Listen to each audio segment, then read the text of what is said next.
CV financing में आपने एक बड़ी बेट ली है। ये स्टॉक्स थोड़े महंगे हो गए हैं यहाँ पर इतनी बड़ी रैली के बाद, या फिर ये एक साइकिल पर बेट है आपकी कि सीवी साइकिल बहुत स्ट्रॉन्ग जाने वाली है?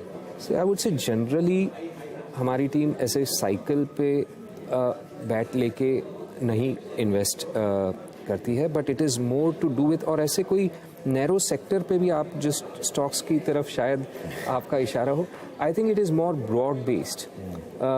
One of the lines of business, उनकी एक लाइन ऑफ बिजनेस ये हो सकती है कि भाई सीवी फाइनेंसिंग भी करते हो, बट और कई बिजनेसेस है, और मैनेजमेंट एग्जीक्यूशन बहुत स्ट्रांग है। हमारी टीम की ये धारणा है कि वो जैसे उन्होंने सीवी फाइनेंसिंग में over the decades strength develop की है और कोर कॉम्पिटेंस डेवलप की है in a certain segment of the market, उसको they can leverage and replicate that kind of success अलग अलग मोनो लाइन से मल्टी लाइन फाइनेंस में they would progress over the coming years. बिल्कुल।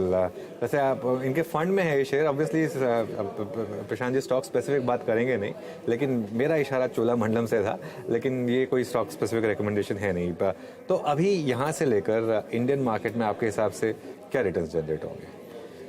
देखिए, markets मुझे किसी भी वक्त आप ये सवाल पूछोगे, मेरा यही कहना होगा low double digit is a reasonable expectation, क्योंकि वर्ल्ड वाइड मार्केट्स में nominal GDP plus dividend yield is a logical reasonable expectation to have. आप यूएस में देख लीजिए, यूरोप में देख लीजिए, और पिछले 30-40 सालों के दौरान वही रिटर्न आया, और इंडिया में भी पिछले 30 साल में 12% रिटर्न बना है।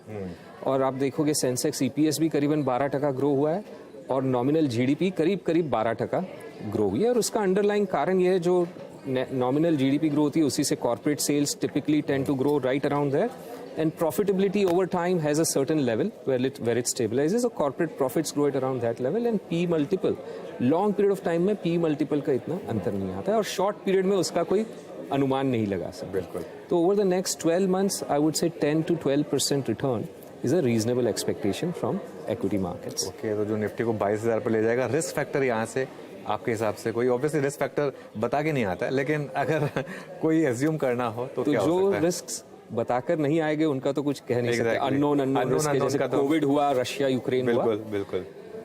वरना जो रिस्क है, एक तो कॉमन वैरायटी के, अगर इन्फ्लेशन किसी भी कारण से ग्लोबली कुछ और डिस्ट्रप्शन आता है और इन्फ्लेशन फिर से, ग्लोबल इन्फ्लेशन फिर से पिकअप होता है, तो that will throw markets off around the world. और उसके अलावा जो इंडिया स्पेसिफिक रिस्क है, आज वो जो शुरू में अपने डिस्कस किए थे, उस पर ध्यान रखना है, and hopefully that passes through without any shocks to the system। Prashant ji बहुत बहुत शुक्रिया, थैंक यू सो मच। आज आप यहाँ पर स्टूडियो आए और इतनी अच्छी बातचीत आपने हमसे की। My pleasure ji, thank you so much. बहुत धन्यवाद मुझे यहाँ बुलाने। Thank you.